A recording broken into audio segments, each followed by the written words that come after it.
అందరికీ నమస్కారం. యూట్యూబ్ ఛానల్కి తిరిగి స్వాగతం. ఈరోజు వరల్డ్లోనే పవర్ఫుల్ ఇండస్ట్రీ గురించి మనం మాట్లాడుకోబోతాం. అదే ఆయిల్ అండ్ న్యాచురల్ గ్యాస్. మీకు ఈ విషయం తెలుసా? ఈ ఫ్యూల్స్, ఈ పవర్ మన కార్స్ని, ప్లేన్స్ని, మన హోమ్స్ని, మళ్ళీ ఫ్యాక్టరీస్ని కూడా ఫ్యూల్తోని, డీజిల్తోని, ఆయిల్తోని, ఫ్యూల్తోని నింపుతాయని. Oil and gas millions of years ముందు ప్లాంట్స్ అండ్ యానిమల్స్ నుంచి అయితే ఈ ఫాసిల్ ఫ్యూల్స్ అంటే ఆయిల్ అండ్ గ్యాస్ అనేది ఎక్స్ట్రాక్ట్ చేయబడింది. ఎర్త్ లోపలిగా చాలా డీప్లో బరీడ్ అయింది అనమాట. హీట్ అండ్ ప్రెషర్ నుంచి టర్న్ అయ్యి వాల్యుబుల్ ఎనర్జీ సోర్సెస్గా అయితే మారాయి అన్నమాట. ఆయిల్ అండర్ గ్రౌండ్ రిజర్వాయర్స్ నుంచి అయితే ఎక్స్ట్రాక్ట్ చేస్తారు. ఓషన్స్ నుంచి కూడా ఆయిల్ అయితే తీయచ్చు.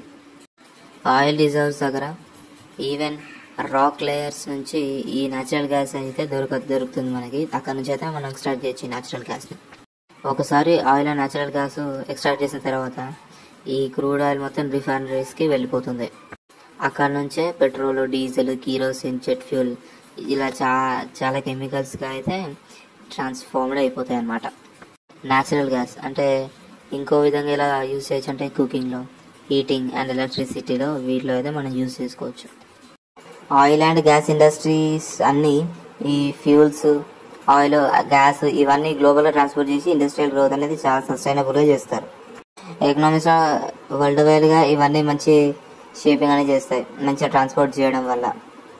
చాలా దేశాలలో like Saudi Arabia, USA, Russia వీటిలో ఆయిల్ ప్రొడక్షన్ అనేది చాలా బాగా జరుగుతుంది. ఆ దేశాలకి ఆయిల్ చాలా అవసరం. అదే మన కొన్ని నేషన్స్ అయితే మన ఇండియా లాగా ఎక్కువ ఇంపోర్ట్స్లో చాలా డిమాండ్ అనేది చాలా తక్కువ ఉంటుంది అన్నమాట ఆయిల్ మీద. కానీ ఇక్కడ ఛాలెంజ్ ఏంటంటే ఆయిల్ అండ్ గ్యాస్ రెండు నాన్ రెన్యూవబుల్ అన్నట్టు.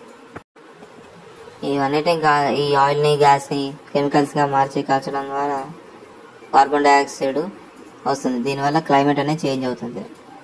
దీనివల్ల మన వరల్డ్ మొత్తం ఇప్పుడు క్లీన్ ఎనర్జీకి షిఫ్ట్ అవుతుంది. సోలార్, విండ్, హైడ్రో ఇవన్నీ ఆల్టర్నేట్ ఫజిల్ ఫ్యూల్స్గా రైజ్ అవుతున్నాయి అన్నమాట.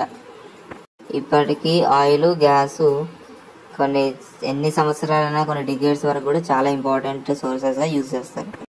అయితే మీరు ఇప్పుడు చెప్పండి, రెన్యూవబుల్స్ ఆయిల్ అండ్ గ్యాస్ని కంప్లీట్గా రీప్లేస్ చేస్తుందా లేదా? మీ థాట్స్ అన్ని కామెంట్ సెక్షన్లో రాయండి. లైక్ చేయడం, సబ్స్క్రైబ్ చేయడం మాత్రం అసలు మర్చిపోతాం. నెక్స్ట్ వీడియోలో మళ్ళీ కలుద్దాం.